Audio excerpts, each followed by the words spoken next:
तो दोस्तों आप सभी कैसे हो। आज की वीडियो में मैं एक्सप्लेन करने वाली हूँ नेटफ्लिक्स पर आई एक नई सीरीज को जिसका नाम है मंडेला मर्डर्स। ये एक मर्डर मिस्ट्री है, लेकिन ये वैसी नहीं है जैसी आम तौर पर देखी जाती है। इसमें सिर्फ अपराध नहीं है, बल्कि इसके साथ पुरानी कहानियों से जुड़े रहस्य, अंधविश्वास, पॉलिटिक्स और सिस्टम की सच्चाइयों को भी मिलाने की कोशिश की गई है। इसीलिए ये कहानी थोड़ी अलग है, इसलिए वीडियो को एंड तक जरूर देखें। तो इस फिल्म की शुरुआत होती है 1952 के चरणदासपुर गांव से, जहां पर हमें रुक्मणी देवी को दिखाया जाता है जो कि अपने एक यंत्र यंत्र को चला रही होती है। हमें यहाँ पर पता चलता है कि रुक्मणी के साथ बहुत सारी औरतें हैं जो कि एक मानव शरीर बना रही हैं, और ये मानव शरीर जो है वो अलग अलग लोगों के अलग अलग अंगों से मिलकर बना है। अब इस समय रुक्मणी और उसके लोग बहुत सालों से इंतजार कर रहे थे इस मौके के लिए, और आज वो मौका इनके पास आ चुका था। अब दूसरी तरफ हम गांव वालों को देखते हैं जो कि काफी भड़के हुए थे, क्योंकि कुछ समय से गांव के बहुत सारे लोगों की जान जा रही थी, और यहाँ पर इनको ऐसा लगता है कि दरअसल में जो रुक्मणी है वो काला जादू कर रही है, और इसी वजह से यहाँ के जो लोग हैं वो गायब हो रहे हैं। अब गांव के सभी लोग रुक्मणी और उसकी काले जादू को खत्म करने के लिए उसके बंकर में पहुंचने की कोशिश करते हैं। इधर दूसरी तरफ रुक्मणी को जब ये बात मालूम पड़ती है तो रुक्मणी अपने लोगों से कहती है कि तुम सभी तैयार हो जाओ और हमें आज लड़ना होगा, किसी तरीके से इस शरीर को जिंदा करना होगा। तो यहाँ पर जो रुक्मणी के लोग हैं वो काफी जोर लगाते हैं अपना, ताकि वो इस शरीर को जिंदा कर सके। लेकिन तभी हम यहाँ पर रुक्मणी को देखते हैं जो कि अपने हाथ में एक मणि लिए हुई रहती है, और वो उस मणि को मानव शरीर के चेस्ट पर लगा देती है। लेकिन तभी अचानक से उस मानव शरीर में आग लग जाती है, जिसकी वजह से यहाँ पर रुक्मणी का जो सपना था वो अधूरा रह जाता है। और यहाँ से हम आते हैं प्रेजेंट टाइम में, यानी कि 2025 में, जहाँ पर हमें एक विक्रम नाम के आदमी को दिखाया जाता है। यहाँ हमें पता चलता है कि विक्रम एक पुलिस वाला है जो कि दिल्ली में काम किया करता था, लेकिन अब वो सस्पेंड हो चुका है, और अब वो दिल्ली से अपने गांव यानी कि चरणदासपुर अपने पिताजी के साथ में आ रहा है। अब यहाँ पर वो स्टेशन पर एक कपल को देखता है, जिसे देखकर विक्रम को अपने गर्लफ्रेंड की याद आ जाती है, जो कि शायद अभी उसके साथ नहीं रहती। तो अब विक्रम अपने डैड के साथ दिल्ली से वापस अपने गांव जाने वाला था। उसी कंपार्टमेंट में हम अभिषेक नाम के एक लड़के को देखते हैं जो कि विक्रम को हाल में ही बाहर एक लड़की के साथ मिला था। और यहाँ पर हमें ये भी बात मालूम चलती है कि दरअसल में जो अभिषेक है वो एक रिपोर्टर है, और वो भी चरणदासपुर जा रहा था। अब यहाँ पर विक्रम एक चीज नोटिस करता है कि अभिषेक का एक अंगूठा नहीं है, जिसके बाद विक्रम और उसके पिताजी अपने गांव चरणदासपुर आ जाते हैं। अब यहाँ पर वो काफी साल बाद अपने घर पर आए हुए थे, और जब दोनों घर पर आते हैं तो उनकी पुरानी यादें ताजा हो जाती हैं। अब यहाँ पर हमें एक फ्लैशबैक दिखाया जाता है, जहाँ पर हमें पता चलता है कि पहले समय में जो विक्रम और उसकी फैमिली थी वो काफी ज्यादा खुश थी, लेकिन यहाँ पर एक समय आता है जहाँ पर टाइम पर जब दोनों भाई विक्रम और पवन स्कूटी चला रहे होते हैं, तभी अचानक से उनका एक्सीडेंट हो जाता है, और इस एक्सीडेंट में पवन को काफी ज्यादा चोटें लगती हैं, जिसकी वजह से हॉस्पिटल जाते वक्त ही उसके भाई की मौत हो जाती है। अब यहाँ पर ये लोग इस सुख से उभरे नहीं थे कि उन्हें मालूम पड़ता है कि जो विक्रम की माँ है वो भी उन्हें छोड़कर जा चुकी हैं। अब ये लोग इन्हें काफी दूर थे, लेकिन विक्रम को अपनी मां नहीं मिल पाती, जिसके बाद वो लोग इस गांव को छोड़कर चले जाते हैं। अब 20 साल बाद यहाँ पर ये लोग फिर से अपने गांव में रहने के लिए आए हैं। अब इसके बाद हमें वेंकट नाम के एक आदमी को दिखाया जाता है जो कि अभिषेक के पास कॉल करता है और बताता है कि सीएम के कुछ लोग जो कि सुजय और विजय के साथ डील कर रहे हैं, जिस वजह से यहाँ पर अभिषेक जो है वो तुरंत उस जगह पर पहुंच जाता है जहाँ पर डील हो रही थी। अब यहाँ पर पहुंचकर वो फोटोग्राफ्स को खींचने लगता है, और यहाँ पर हमें मालूम पड़ता है कि जो सुजय और विजय हैं वो मुख्यमंत्री के आदमी से 30 करोड़ की डील कर रहे थे, और यहाँ पर अभिषेक को ये सारी चीजें पता चल गई थी, तो वो यहाँ पर फोटो खींचने आया था। अब जो सुजय और विजय है वो जान चाहते हैं कि अभिषेक फोटो खींच रहा है, जिसके बाद वो अपने लोगों को अभिषेक के पीछे लगा देते हैं, लेकिन यहाँ पर अभिषेक जो है वो किसी तरीके से बच जाता है। अब अगले दिन हमें दिखाया जाता है प्रमोद सहानी को, जो कि विक्रम को बचपन का दोस्त है, और वो एक पुलिस वाला भी है। अब यहाँ पर जब प्रमोद सहानी को पता चलता है कि विक्रम यहाँ पर आया है सस्पेंड होकर, तो उसे खुशी होती है, क्योंकि वो काफी टाइम बाद वो दोनों एक साथ में अपना टाइम बिता सकते थे। और यहाँ पर हम देखते हैं कि विक्रम के जो पिताजी हैं वो नदी में स्नान कर रहे होते कि तभी अचानक से उनके पास एक डेड बॉडी तैर के आती है, जिसके माथे पर एक चक्र सा निशान था और उसके मुंह से जो सारे अंग है वो चिपके हुए थे, यानी जोड़े गए थे, जो देखकर जो विक्रम के पिताजी वो बहुत बुरी तरीके से डर जाते हैं। अब क्योंकि विक्रम और सहानी पुलिस वाले थे इसीलिए वो अपना दिमाग लगाते हैं और तभी विक्रम को उसके माथे पर बने निशान के ऊपर उसकी नजर पड़ती है। विक्रम को याद आता है कि ऐसे निशान उसने पहले कहीं देखा है। वो तुरंत अपने घर पर जाकर अपने माँ के बटुए को चेक करता है जिसमें एक सिक्का होता है और उस सिक्के पर भी ऐसा निशान बना हुआ था। अब यहाँ पर हमें रात का सीन दिखाया जाता है जहाँ पर विक्रम और सहानी को हम देखते हैं जो कि साथ में बैठे हुए थे। अब यहाँ पर विक्रम कहता है कि वो हमेशा से अपनी माँ को ढूंढना चाहता था, लेकिन उसके पिता शायद उसकी माँ को ढूंढने की कोशिश नहीं कर रहे थे। अब यहाँ पर विक्रम कहता है कि शायद उसकी माँ अपनी मर्जी से गायब हो गई थी। अब यहाँ पर सहानी कहता है कि उसे उसके घर से हमेशा बेटे का प्यार मिला है, इसीलिए वो पूरी कोशिश करेगा ताकि विक्रम की माँ का जल्द से जल्द पता लगाया जा सके। अब दूसरी तरफ हम अनन्या भारद्वाज को देखते हैं जो कि एक पॉलिटिशियन है और जिसका पॉलिटिशियन में काफी अच्छी पकड़ है। अब यहाँ पर हमें उसके हस्बैंड को दिखाया जाता है जिसका नाम जयराज भारद्वाज है, जो कि आधी बॉडी पैरालाइज है, यानी कि कमर के नीचे का हिस्सा उसका काम नहीं करता। और यहाँ पर जो जयराज और अनन्या के बीच जो रिलेशन है वो बिल्कुल अच्छा नहीं, क्योंकि इनके बीच बिल्कुल भी नहीं बनती है। अब इसके बाद हमें पता चलता है कि जो अनन्या भारद्वाज है वो अब एमएलए की टिकट पाना चाहती है ताकि वो अपने सत्ता में काफी अच्छी पकड़ और मजबूत कर सके। यहाँ पर अभिषेक ने जो फोटोज खींची थी वो सारी फोटोज यहाँ पर सहानी के पुलिस स्टेशन में पहुंच जाती है, लेकिन प्रमोद को जब ये मालूम पड़ता है कि इसके पीछे सुजय और विजय का हाथ है तो वो इससे दूर रहना चाहते थे, क्योंकि जो सुजय और विजय की जो फैमिली है वो काफी पॉलिटिकल फैमिली है और उनका जो दबदबा है वो समाज में काफी ज्यादा है और सुजय और विजय ने ही अभिषेक को मरवाया होगा, ऐसा उन्हें लगता है। रियलिटी में क्या है वो हमें आगे पता चलेगा। अब यहाँ पर सुजय और विजय का एक भाई है जिसका नाम बंटी है। के बाद हमें विक्रम और अनन्या को दिखाया जाता है। मालूम चलता है कि विक्रम हाल में ही चरणदासपुर आया है, जिसके बारे में अनन्या को मालूम चला है। अब दोनों एक दूसरे को पहले से ही जानते थे, वो इसीलिए क्योंकि दरअसल यहाँ पे कविता है जो कि विक्रम की गर्लफ्रेंड है और अनन्या की बहन है। और यहाँ पर जो विक्रम है वो कविता को पहले से ही जानता है और यहाँ पर अभी जो कविता है वो अभी कोमा में है। अब यहाँ पर बात कुछ ऐसी होती है कि कविता और विक्रम के ऊपर एक अटैक हुआ था जिसकी वजह से कविता जो है वो कोमा में चली गई थी और अभी तक वहां से बाहर नहीं आ पाई है। लेकिन विक्रम जो है वो अनन्या को कविता से पहले से ही जानता है। अब अनन्या जब अपने असिस्टेंट वेंकट के साथ कहीं पर जा रही होती है तब अनन्या वेंकट से कहती है कि जो अभिषेक का मर्डर हुआ है उसके पीछे सुजय और विजय को अरेस्ट करवा दो और बंटी के पास ये खबर पहुंचा दो कि पुलिस उनका एनकाउंटर करने वाली। बात कुछ ऐसी है कि बंटी जो है वो थोड़ा कम दिमाग का है, जिसकी वजह से अनन्या ये चाल चलती है। अब पुलिस वाले सुजय और विजय को अरेस्ट कर लेते हैं। वह उसे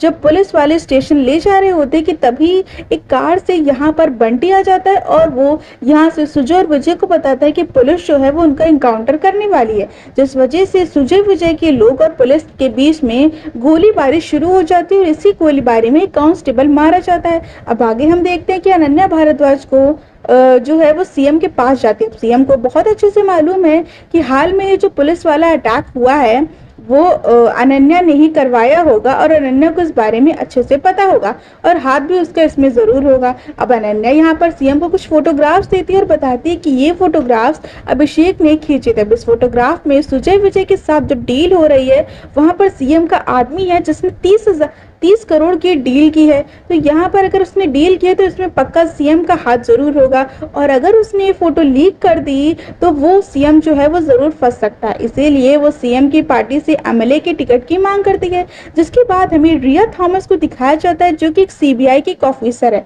वो अपने काम को लेकर बहुत ही ज्यादा स्ट्रिक्ट है और बहुत ही ज्यादा इंटेलिजेंट है। जब रिया के पास कोई केस आता है तो उसमें वो पूरी जान लगा देती है और वो हर केस को सॉल्व करती है। यहाँ पर इसी वजह से उसका प्रमोशन हो चुका है।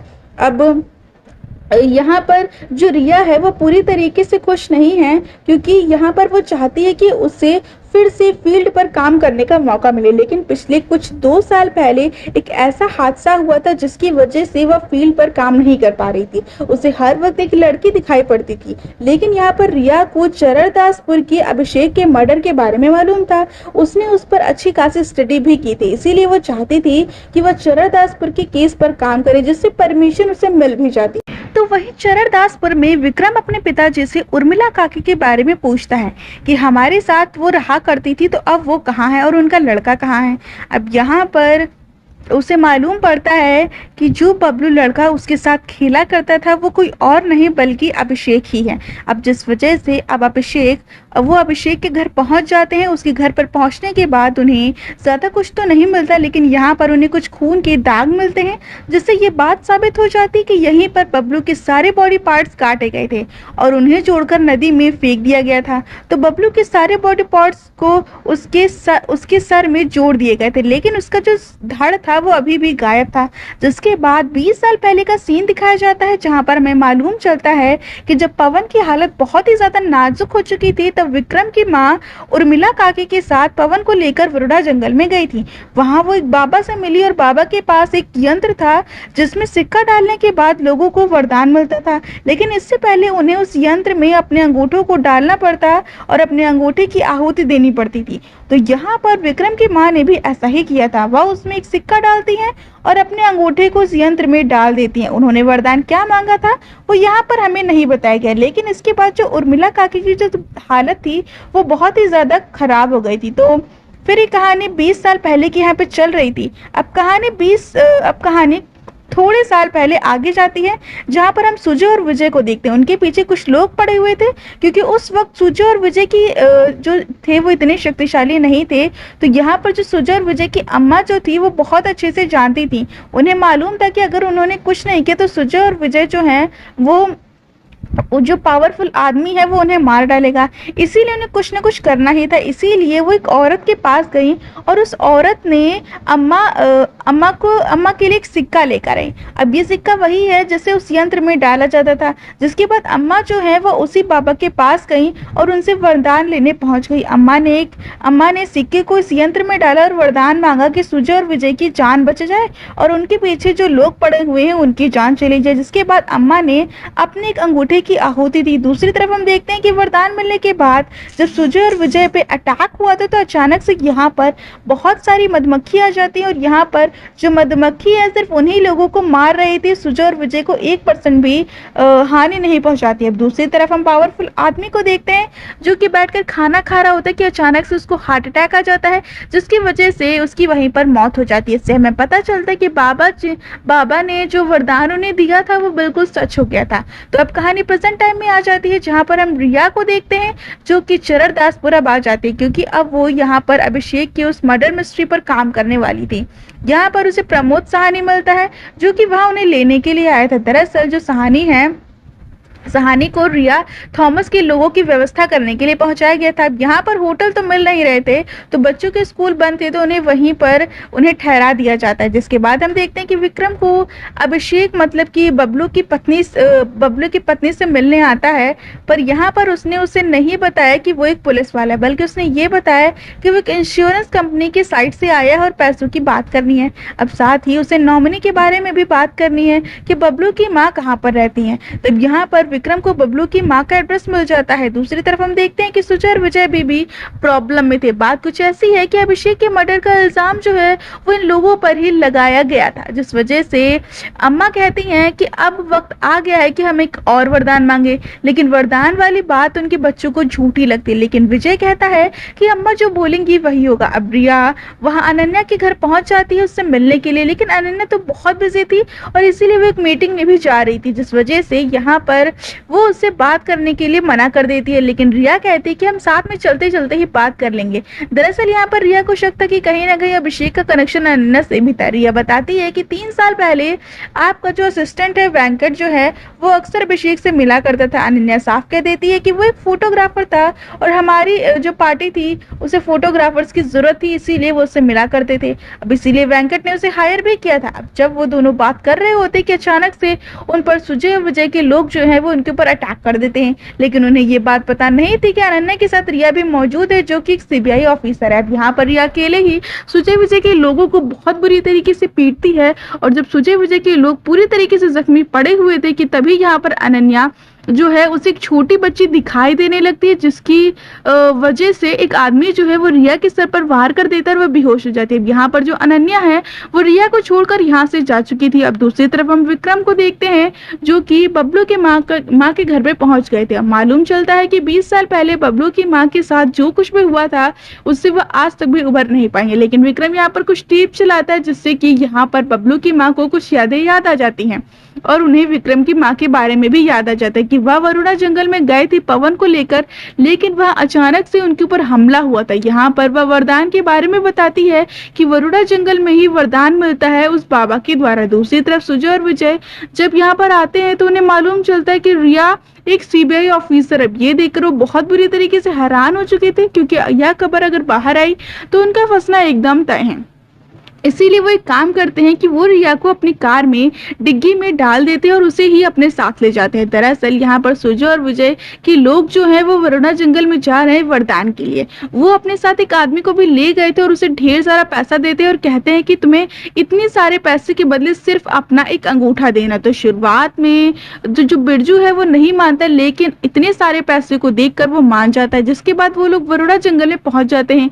वहां पहुंचकर सबसे पहले वो लोग बाबा के पास पहुंचे, लेकिन यहाँ पर विजय बिरजू से कहता है कि तुम्हें वरदान मांगना है कि हम दोनों की जिंदगी सलामत रहे, हम दोनों के जो भी दुश्मन है वो मारे जाएं और मुझे चुनाव का टिकट मिल जाए। जिसके बाद बिरजू जो है वो बाबा के पास पहुंचा। यहाँ पर बाबा के पास मशीन थी जो हमने शुरुआत में देखी थी। तो यहाँ पे विजय ने जो सिक्का बिरजू को दिया था, बिरजू सिक्कों को उस यंत्र में डालता है, फिर बाबा ने उससे वरदान पूछा और फिर बिरजू का अंगूठा जो है वो कट गया। लेकिन यहाँ पर हमें वरदान नहीं बताया गया कि आखिरकार बिरजू ने वरदान क्या मांगा था। लेकिन बाहर हम देखते हैं कि अचानक से इन लोगों के ऊपर हमला होने लगता है।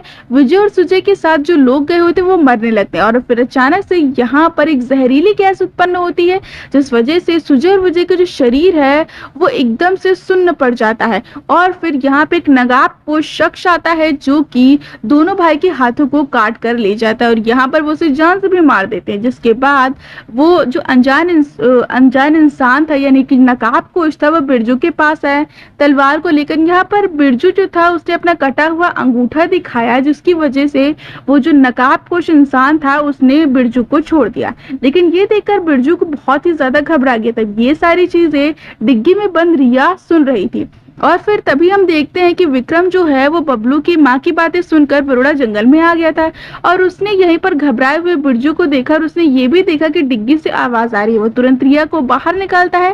रिया बताती कि वो एक सीबीआई ऑफिसर, तो विक्रम यहाँ पे बताता है कि वो भी दिल्ली पुलिस से है।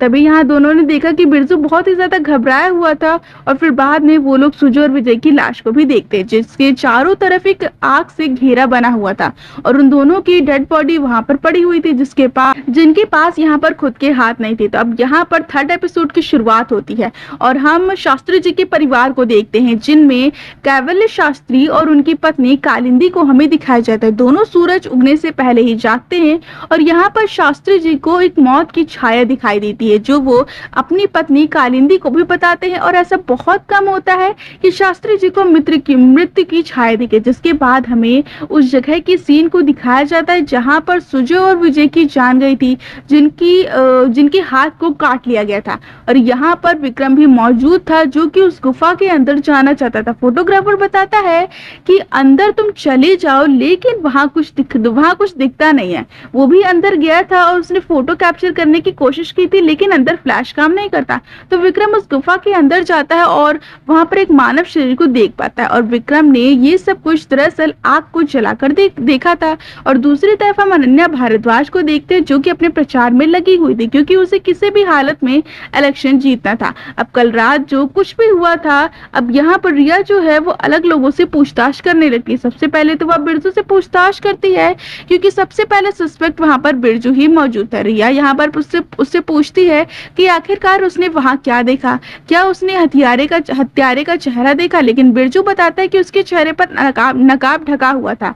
जिसके बाद रिया जो है वो अनन्या को बुलाती है और उससे भी पूछताछ करती है, क्योंकि उसे अनन्या पर शक था, क्योंकि अनन्या ने रिया को छोड़कर वहां से भाग गई थी। अनन्या का कहना था कि यहाँ पर वो पुलिस को बुलाने गई थी, उन्हें इन्फॉर्म करने गई थी, लेकिन ऐसा कुछ भी नहीं हुआ था। अनन्या ने किसी को भी इन्फॉर्म नहीं किया था। अगर रिया मारी जाती तो इसमें अनन्या को ही फायदा होता, क्योंकि फिर सुजय और विजय जो है वो उसके इलेक्शन में टांग नहीं अड़ा पाते। जिसके बाद रिया विक्रम से पूछताछ करती है। वो उससे पूछती कि आखिरकार घनी रात में वो वरुणा जंगल में क्या कर रहा था। विक्रम बताता है कि 20 साल पहले उसकी मां गायब हुई थी और उसने कुछ इन्वेस्टिगेशन के दौरान पता लगा कि वरुणा जंगल में उसकी मां का सीधा कनेक्शन है, तो वहीं से वो गायब हुई थी। लेकिन रिया का कहना तो ये था कि आखिरकार 20 साल बाद इन्वेस्टिगेशन वरुणा जंगल में क्यों हो रहा है। तो विक्रम बताता है कि देखिए, मैं एक पुलिस वाला हूँ और मैं इसी गाँव में रहता हूँ।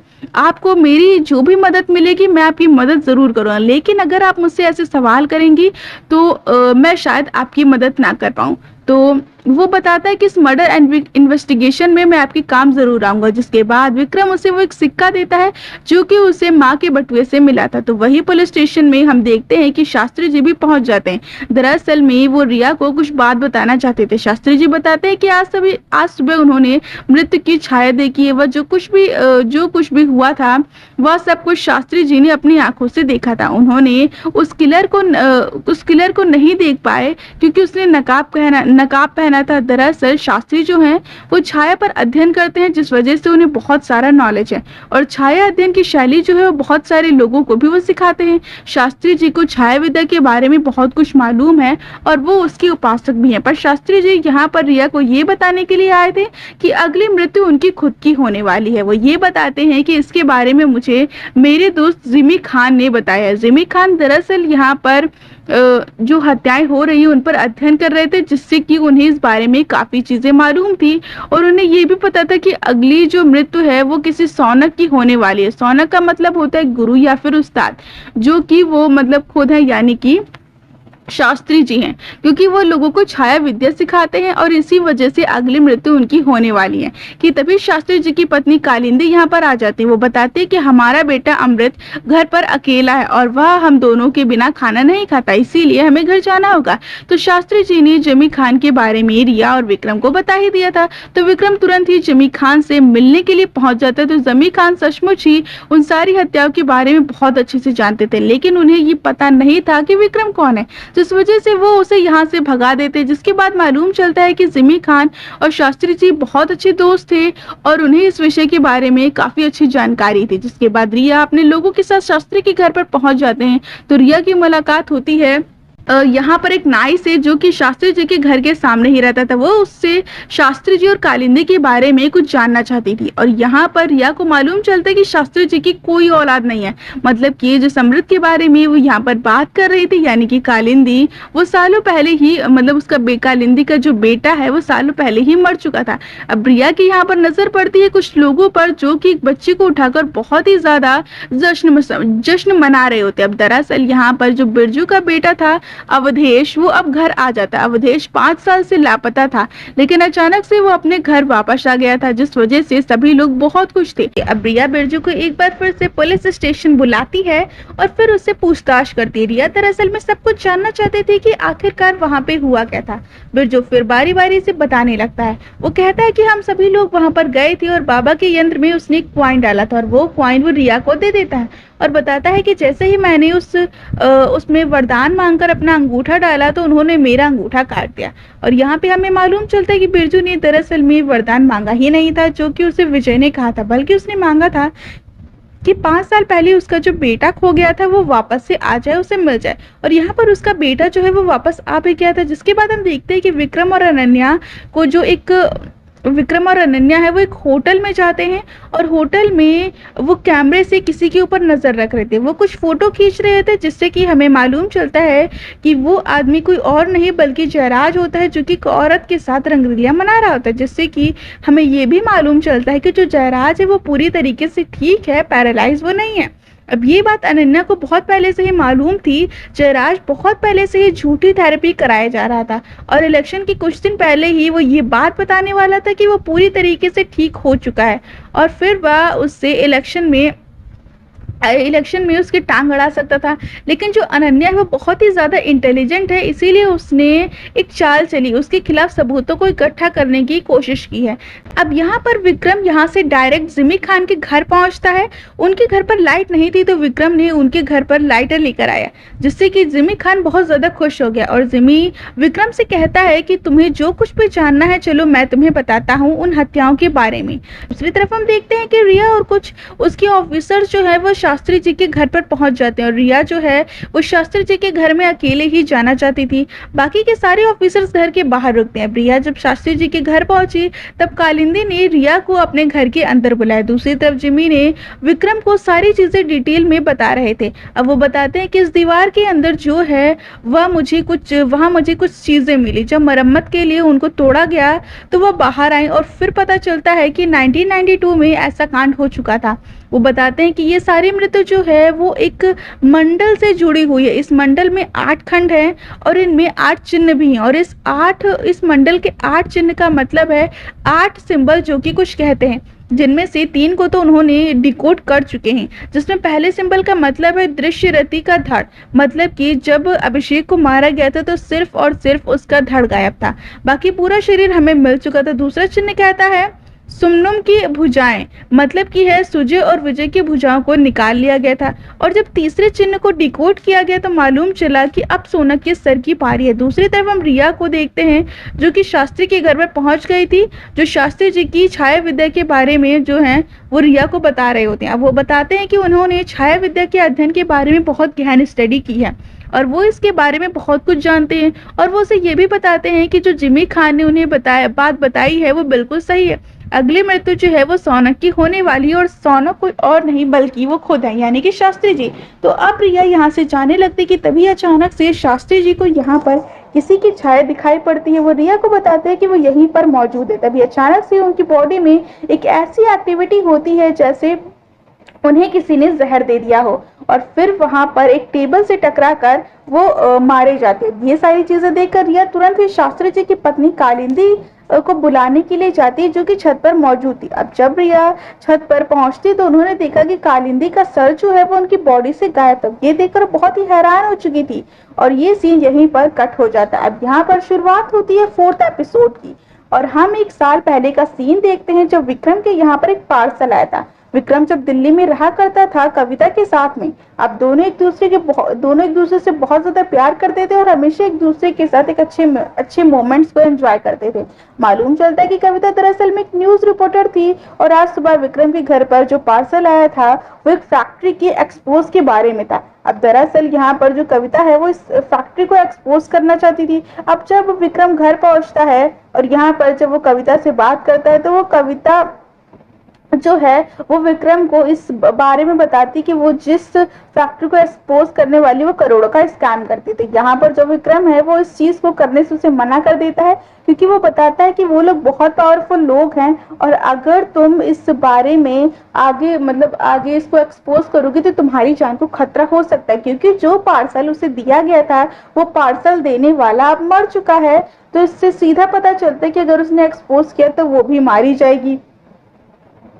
तो यहाँ पर जो कविता है वो मान जाती है और वो इसको एक्सपोज करने से मना कर दे। यहाँ पर जो विक्रम है वो खुशी खुशी अपने घर जाने लगता है। बहुत तेज बारिश हो रही थी जिसके बावजूद भी विक्रम अपने घर जाता है क्योंकि उसके जो डैड है वो उसका इंतजार कर रहे थे। जैसे ही कविता के घर से वो बाहर निकलता है अचानक से कुछ लोग उस पर हमला कर देते और विक्रम को बहुत बुरी तरीके से मारते और उसे 2 गोलियां भी मार देते, जिसकी वजह से वो बहुत बुरी तरीके से जख्मी हो जाता है। यहाँ पर वो कविता के सर पर वार कर देते हैं जिसकी वजह से कविता आज भी कोमा कोमा में है। अब कहानी प्रेजेंट टाइम में आती है, जहाँ विक्रम जो है वो कविता की वीडियो कॉल पर उसे देख रहा होता है। विक्रम चाहता है कि कविता जल्द से जल्द ठीक हो जाए। अब आगे हम देखते हैं विक्रम और रिया को, जो कि शास्त्री के घर पर भी मौजूद थे। अब क्योंकि शास्त्री जी और कालिंदी दोनों की जान जा चुकी थी, तो उन्हें यहाँ पर मालूम चलता है कि जिसे वह सोनक समझ रहे थे, दरअसल वो सोनक नहीं निकला।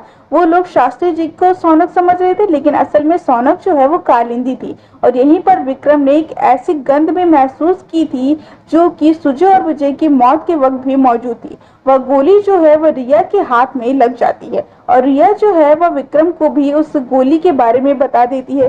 जिसके बाद ये लोग शास्त्री जी के घर पर छानबीन करने लगते हैं, और छानबीन करते वक्त उन्हें पता लगता है कि अलमारी के पीछे एक छोटा सा लॉकर है, और उस लॉकर के अंदर उन्हें मंडल के 8 खंड और 8 चिन्ह नजर आते हैं।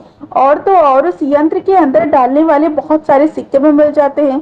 तो जिस गोली से धुआं होता है और इंसान शून्य पड़ जाता है, विक्रम उस गोली को चुपचाप से अपने पास रख लेता है। जिसके बाद ये सारे सिंबल जो हैं वो जिमी खान के पास ले जाया जाता है। जिमी खान को इन सिंबल के बारे में बहुत अच्छी नॉलेज थी। वो इन 3 सिंबल को देखकर पहचान जाते हैं जिनके बारे में उन्होंने स्टडी की थी। पहला सिंबल कहता है दृश्यरथी का दर, दूसरा सिर कहता है शुंभ निशुंभ की भुजाएं, तीसरा सिंबल था सौनक का सर। तो बाकी के 5 सिंबल और मौजूद हैं, मतलब कि 5 और मौतें होंगी। तो रिया यहाँ पर जिमी खान से कहती कि वह इन सिंबल को अच्छी तरीके से स्टडी करे और इन्हें डिकोड करे, ताकि पता चल सके कि आगे किसकी मौत होने वाली है और हम उसे बचा सके। दूसरी तरफ सहानी और विक्रम जो है वो जगह जगह पर मेडिकल पर जाते हैं, ताकि उस मेडिसिन के बारे में पता कर सकें, उस गोली के बारे में जिससे कि धुआं होता है और इंसानी शरीर सुन्न पड़ जाता है। वो कई जगह पर इस गोली के बारे में पता करते हैं, लेकिन कहीं पर इसके बारे में कुछ पता नहीं चलता। आगे मालूम चलता है कि जिमी खान ने चौथे चिन्ह को भी डिकोड कर दिया था, और उसका मतलब था किसी राजकुमारी का चेहरा, मतलब कि उन्हें सरदासपुर में किसी ऐसी लड़की को ढूंढना है जिसका ताल्लुक जो है वो राजघराने से हो और वो सुंदर भी हो। ये सारी बात सुनने के बाद उनका जो पूरा ध्यान है वो अनन्या के ऊपर जाता है, क्योंकि वो राजघराने के परिवार से और सुंदर भी है। लेकिन अनन्या तो अपने प्रचार में मौजूद थी, जिसकी वजह से जो सिक्योरिटी थी वो भी काफी कम थी। इसीलिए यहाँ पर विक्रम तुरंत ही अनन्या के पास कॉल करता है, उसे बताता है कि तुम्हारी जान खतरे में, इसीलिए तुम अपने साथ सिक्योरिटी ज्यादा से ज्यादा रखना। लेकिन अनन्या उसे कहती है कि तुम खुद ही यहाँ पर क्यों नहीं आ जाते। जिसके बाद रिया अभिषेक के घर पर जाती है, जहाँ पर वह उसकी बीवी से मिलती है। जब बीवी से वो पूछताछ करती है तो उसे मालूम चलता है कि अभिषेक ने उसकी बीवी से कई बार वरदान के बारे में बात की। उसने कहा है कि उसे वरदान मिल गया था, अब उसे कुछ भी नहीं हो सकता। तो वहाँ पर अभिषेक की बीवी उसे सिक्के और एक तस्वीर को भी देती है, और इस तस्वीर में दरअसल कालिंदी की फोटो होती है। अब दूसरी तरफ हम सहानी को देखते हैं, जो कि इस गोली के बारे में पता कर रहा था। एक मेडिकल शॉप पर जाने के बाद उसे मालूम चलता है कि ये दवा जो है वो यहाँ से 15 किलोमीटर की दूरी पर मिलता है। अगर वो गोली वहां पर नहीं मिली तो मतलब वो कहीं नहीं मिलेगी। अब दूसरी तरफ हम विक्रम को देखते हैं, जिससे लग रहा था कि अगला नंबर जो है वो अनन्या को हो सकता है, इसीलिए वो उसके साथ रहने लगता है। और वो एक होटल में जाते हैं, जहां पर वो अनन्या के साथ थोड़ा वक्त बिताता है। अब यहाँ पर हमें मालूम पड़ता है कि दरअसल विक्रम जो है वो कविता से पहले अनन्या को जानता था। दरअसल में अनन्या के जो पिताजी थे वो पॉलिटिशियन थे, और विक्रम की जिम्मेदारी अनन्या को प्रोटेक्शन करने की थी। अब उसी समय दोनों की मुलाकात हुई थी, और अनन्या जो है वो तब से विक्रम को पसंद करने लगी थी। लेकिन ये बात यहाँ पर विक्रम को मालूम नहीं थी। अब यहाँ पर वो लोग बातें करते करते एक दूसरे के नजदीक आने लगते हैं कि तभी यहाँ पर जो विक्रम है वो अनन्या से दूर हो जाता है, क्योंकि वो अभी भी कविता से प्यार करता था। जैसे ही वह सिगरेट पीने के लिए बाहर जाता है कि तभी अचानक से उसे एक आवाज सुनाई देती है, और उसने देखा कि कोई अनन्या को मारने की कोशिश कर रहा है, जो कि एक नकाबपोश इंसान था। जब विक्रम ने उस इंसान को अनन्या से दूर किया तो मालूम चला कि या तो सुजय और विजय का भाई बंटी है। दूसरी तरफ हम देखते हैं कि सहानी जो है वो उस जगह पर पहुंच चुका था जहां पर उस गोली के बारे में पता चल सकता था, लेकिन वहां पर ताला लगा हुआ था और वहां पर बहुत अंधेरा भी था। लेकिन जैसे तैसे करके सहानी जो है वो उस घर के अंदर पहुंच जाता है, और यहाँ पर अनन्या विक्रम को बताती है कि जिस नकाबपोश को तुम ढूंढ रहे हो वो ये नहीं है, क्योंकि ये बंटी है। तो यहाँ पर ये सिर्फ सुजय और विजय का बदला लेने आया था, क्योंकि बंटी को ऐसा लगता है कि सुजय और विजय के जो मौत हुई है वो मेरी वजह से हुई है, इसीलिए वो मुझे मारने आया था। दूसरी तरफ हम देखते हैं रिया को, जो कि उसी मेडिकल शॉप पर पहुंच गई थी और वहां पर उसने सहानी की बाइक को भी खड़ा हुआ देखा। दरअसल में इसी जगह के सामने रिया ने कालिंदी की फोटो देखी थी, जो कि अभिषेक की पत्नी ने रिया को दी थी। अब जिस वजह से वो यहाँ पर आई थी और जब सहानी के बारे में उसे मालूम चला तब वह उसके पास कॉल करती है, तो सहानी का मोबाइल उसी मेडिकल शॉप के अंदर से बजता है। तो रिया तुरंत ही अंदर जाती है जहाँ पर अंधेरा था और फिर उसका सामना उसी नकाबपोश इंसान से होता है जो कि यहाँ पर रिया से फाइट करते। मालूम चलता है कि ये एक लड़की है, लेकिन उसका चेहरा ठीक से दिखाई नहीं देता। वह नकाबपोश लड़की यहाँ पर एक चेहरे को कलेक्ट करने के लिए आई थी। अब यहाँ से वो उस चेहरे को एक बरने में भरकर यहाँ से ले जाती है और फिर मालूम चलता है कि सहानी की जान जा चुकी है। ये देखकर कहीं ना कहीं रिया को बहुत ज्यादा बुरा लगता है, लेकिन जब इसके बारे में विक्रम को पता चलता है, वो पूरी तरीके से हैरान हो जाता है, टूट जाता है, क्योंकि जो सहानी था वो विक्रम का बहुत अच्छा दोस्त था। यहाँ तक कि वो उसे अपने भाई की तरह मानता था, लेकिन जब उसने उसकी इस हालात को देखा तो बहुत बुरी तरीके से रोता है। अब दूसरी तरफ हमें अभिषेक की धड़ पर सुजय और विजय के हाथों को सिलाई करता हुआ दिखाया जाता है। और तो और यहाँ पर उनके पीछे एक चेहरे को भी हम देख पाते हैं, जो कि किसका है यहाँ हमें पता नहीं चलता। अब इसी के साथ यहाँ पर 4th एपिसोड समाप्त हो जाता है। तो आगे की जो 4 एपिसोड है वो हम नेक्स्ट वीडियो में एक्सप्लेन करेंगे, क्योंकि वीडियो काफी लंबी हो चुकी है। तो अगर आपको इसके आगे के पार्ट्स देखने हैं तो हमें कमेंट में जरूर बताइएगा। और अगर आपको ये वीडियो पसंद आई हो तो वीडियो को लाइक, शेयर और सब्सक्राइब जरूर करें।